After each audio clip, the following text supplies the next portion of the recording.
Welcome everyone. My name is Sean, and today I want to talk about somebody who, if I'm being perfectly honest, I never heard of, leaving California despite the fact that she values herself in much of the same ways that many progressives do. She would consider herself quite woke, but she just can't take it anymore in terms of criminality, in terms of all the problems there, and I think it is worth talking about, because when these kind of people break from California, you know things are getting absolutely disastrous, but we still see there are not a lot of moves in order to fix the problems that they're experiencing there. So we're going to get into this, but before we do, thank you to everybody who supports this channel via actualjusticewarrior.com/join. Give me the money.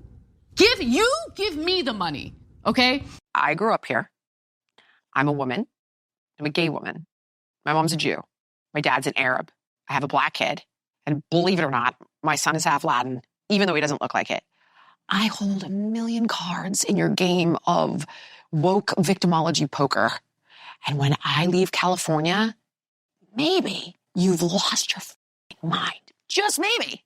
Like, when you have me running from home, maybe it's gone way too far. So just the setup for this, the build up to this makes me laugh. This woman is rattling off all her different various oppression points, all her different various points that she shares in common with her family, with the woke left and all of that, because she has to state her bona fides, she has to state her values, because a lot of people on the left are going to dismiss her as a Karen, an evil white racist Karen, and use all these different various ways in order to ignore what she's saying. But in reality, what they should be seeing is somebody like them that cannot afford to live up to the beliefs that these people have.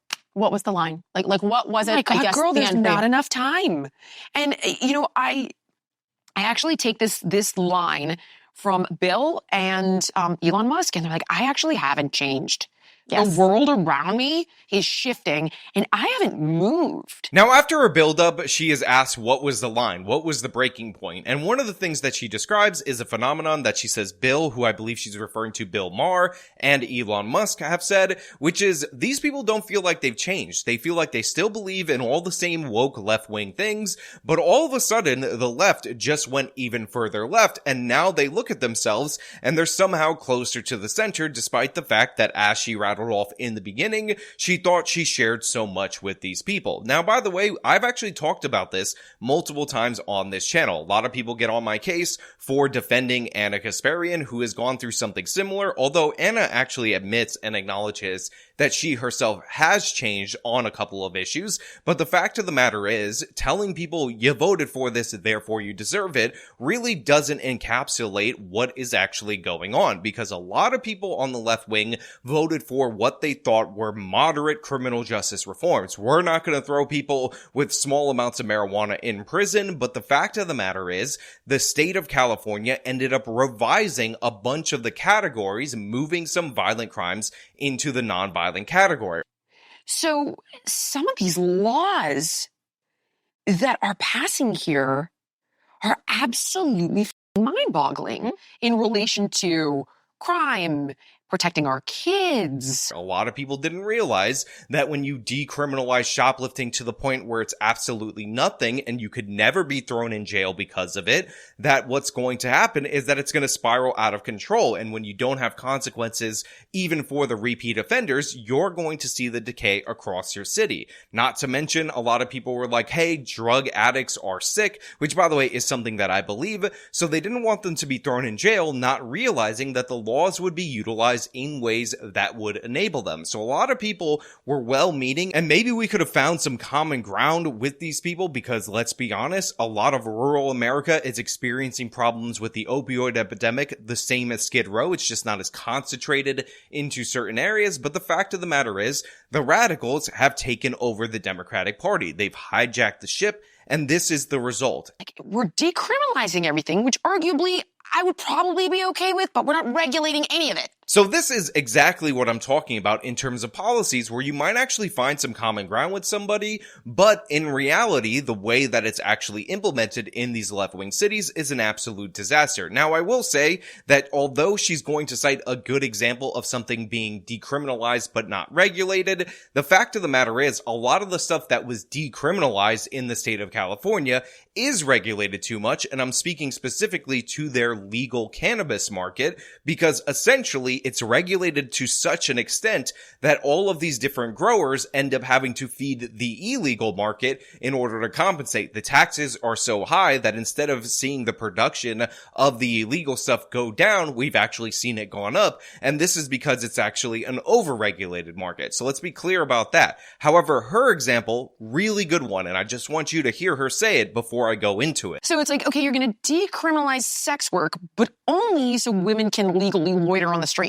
So this is an absolutely wonderful example of what we're talking about, because one of the arguments for legalizing, and I'm not going to use the term sex work because I'm not an absolute doofus, prostitution, that's what it is, hooking, if you will, whoring, if you will, if that's what you want to call it, is that if you were to contain it to something like brothels, like they do in counties under 100,000 people in the state of Nevada, what you would ultimately end up doing is A, reducing the risk for STIs, B, reducing the risk for violence, and C, actually be able to seek out and suss out those who are being human trafficked, because rather than going after adults who are voluntarily doing this for work, you can separate them by going after the people on the street who are usually there due to unsavory situations. Okay, you're going to decriminalize sex work, but only so women can legally loiter on the streets. Like, not to keep them safe, not to have them pay taxes, not to make them, regularly check for STDs, not to take away the pimps out of the equation. It's the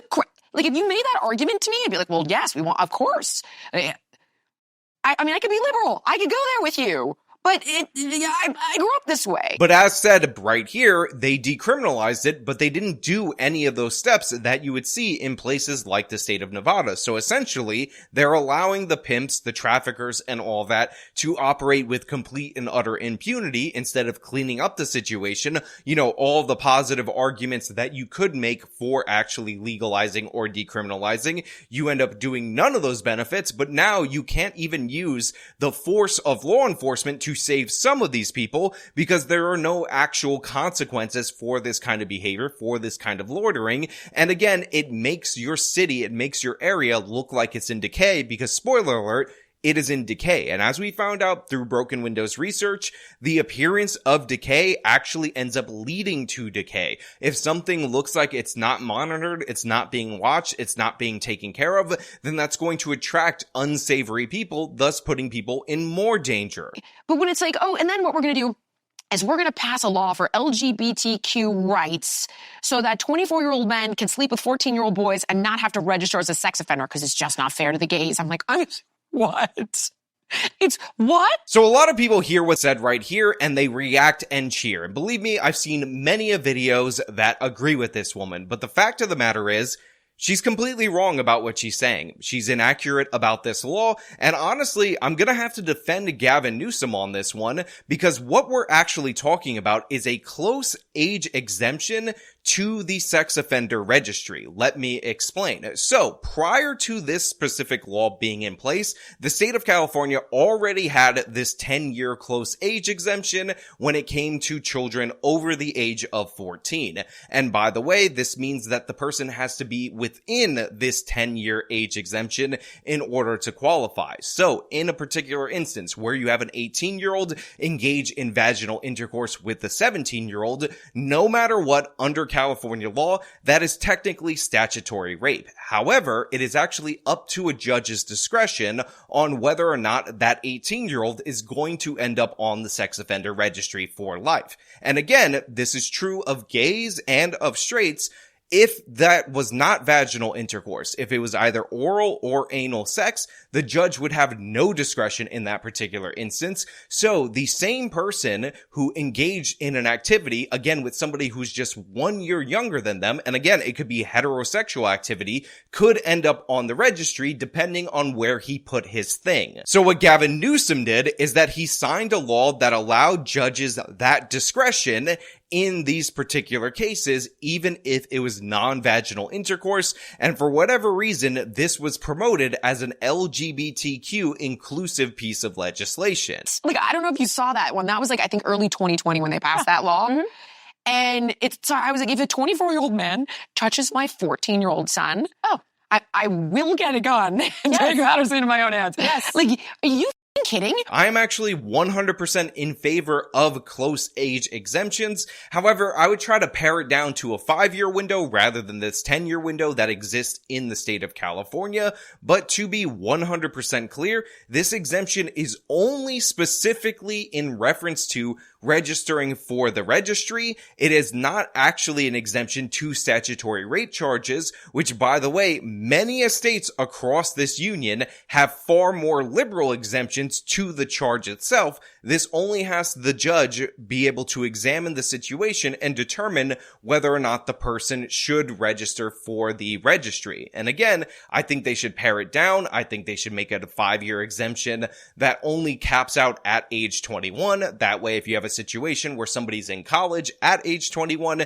and there's a freshman in college at age 17 about to turn 18, you're not going to run into criminal charges for that. But this law is still very restrictive in that you can be charged again if you're an 18-year-old with a 17-year-old. And the only thing that changed is that the judge has the same discretion with oral and anal encounters that he would have with vaginal intercourse. Now again, I want to emphasize, the state of California is not weak or soft in any way, shape, or form according to the letter of the law on this particular issue. In fact, their age of consent law is a hard 18, which is very rare in the United States of America. Most states have 16.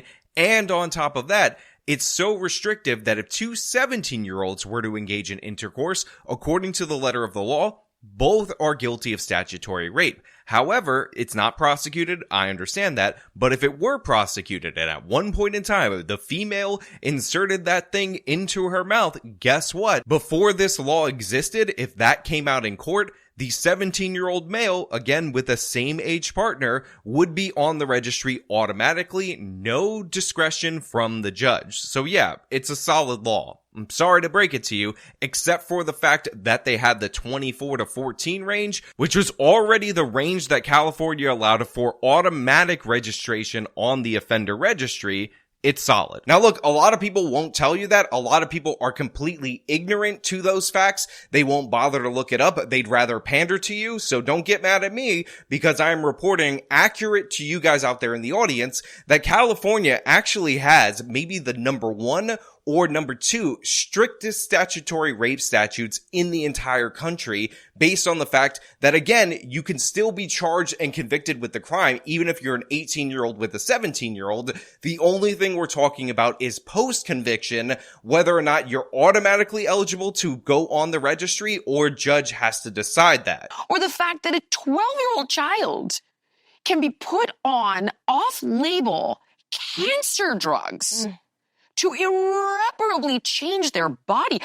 Again, if my son came to me and said, Mom, my daughter, I think I'm trans, I'd say, okay, like, you want to dress this way? You want me to call you whatever the heck you want me to address? Fine. Now, this right here, I 100% agree with. California is trying to make itself a sanctuary state for transes. They're trying to allow these experimental treatments that, by the way, are being banned in Europe that disrupt puberty, the natural process of it. And again, you see the liberal mindset. She is willing to accept a transes kid, but she does not want to do medical experimentation on them, which just goes to show you this is somebody who is left-wing, somebody who is a liberal, who is a progressive, whatever you want to call her, but California has just gone too far for her. Explore it. I love you. I'm cool. Like, do you, as long as we're safe. But we're not changing your body until it's fully developed. I'm sorry. Conversation's over. Can you get a tattoo? Exactly. Are you crazy? It's insane. Like, I just can't. It's madness.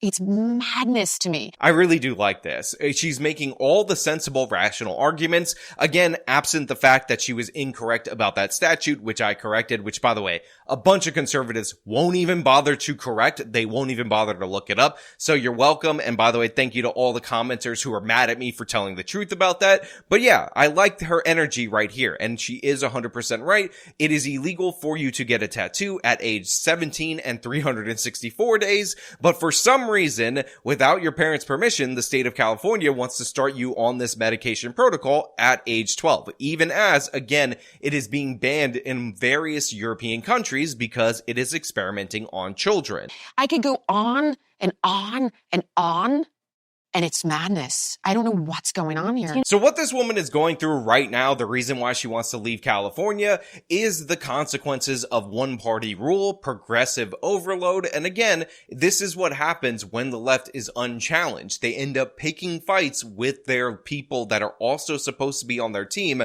and normally are, and pushing the culture to the absolute extreme. None of this stuff should be controversial. None of this stuff should be at issue. We should be prosecuting criminals.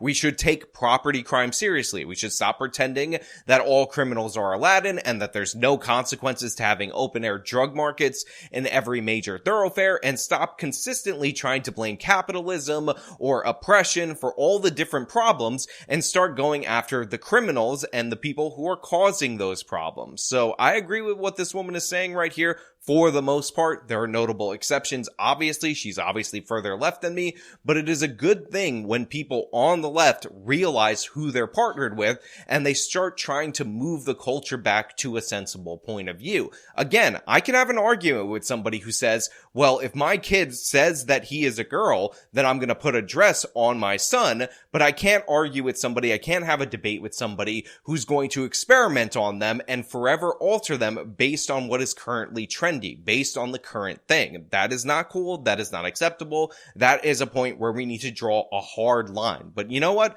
Those are just my thoughts. I want to know what you guys think about this down in the comments below. As usual, if you like the video, show them by leaving a like, subscribe for more content, follow me on the social medias, support me via the support links in the description of this video. This has been me talking about Jillian Michaels coming out against the left. Till next time.